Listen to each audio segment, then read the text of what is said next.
This was like one of the cutesiest little monster romance books that I've read this year. Making my little teeth, blushing with my chubby little cheeks.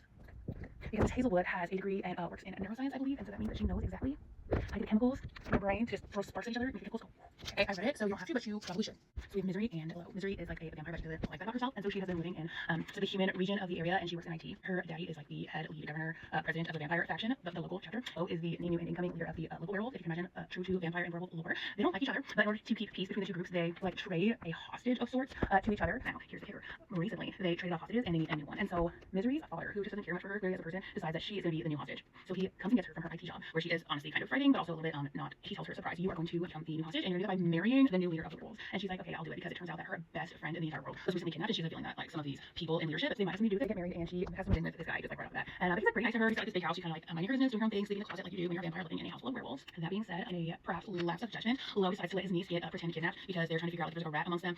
Misery witnesses this and she freaks out and she goes on the offensive, and then she gets shit on for that because she ends up kind of like ruining their whole sting operation. But do you blame her? Like, I don't think you should use your niece for that. It's just me. He's hot enough that we forgive him. He does end up telling Lo about her friend's disappearance because at first she was very apprehensive and suspicious of him, but then she realizes that they kind of might have some common goals because there's clearly some underhanded things going on in the werewolf side of their government and maybe on the vampire side of hers, considering her friend went missing and her dad was weird and sold her off to this guy with like no reservations. And you, as the plot is unfolding, there's just like the slowest of slow burn with these two kids, these two crazy kids. There's like this one part where he tells her that they have to like sell for that they are in love, and so he has to mark her while they're in the cockpit of the airplane that he knows how to fly, and he just like rubs himself all over her like if it was real. Like if it was real, I would call the police. But for them,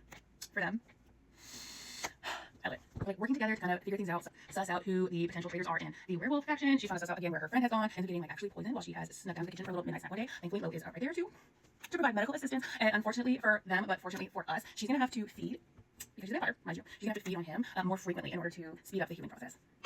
So they have the hots for each other, and I have the hots for them. But as they're going to the next step in their collective investigation, she ends up getting kidnapped. Okay, she's taken back to her childhood home because it turns out her dad was the piece of shit that he had shown himself to be from the beginning when he sold off his daughter. Okay, it turns out that her friend was half werewolf, and she was nervous that when she went through this weird like adult puberty that werewolves go through, that she wouldn't survive because she's half human, half werewolf. So she had distanced herself from Missouri because she didn't want her to be like super devastated if she were to pass away. Her father had kidnapped her friend and he kidnapped her because he wanted to draw her husband out so that he could take over the werewolf faction via the power vacuum that would have been left by his. It turns out that her daddy is also the person that poisoned her, so he literally tried to his own daughter because he thought that her husband, now that he had caught feelings for her, would be so grief-stricken that he would be able to manipulate him. And when that didn't work, now he's like, well, I'll just kidnap my own daughter, draw out her husband, and dispose of him. And at the end of the day, Misery's brother ends up coming to the rescue. There's a whole kerfuffle where all are able to escape. Her brother, who is overall a nice guy, is able to take over from her piece of shit father. Misery thinks that Lo didn't really like her all this time because they are interspecies, so there's no way they could possibly like be mates or soulmates or anything like that. But turns out that's all bullshit because this is a fantasy book and they're really in love. They communicate like adults and they have very special times together and they live happily ever after. The plot, the vibes, the characters, it was so fun. It was so cute. It was so darling. And if you like, listen to the cliff notes and the cringiest quotes. To listen to my podcast called Read It and Screech, where I do this only better. Also, comment if you loved it, comment if you hated it, and like and follow for more.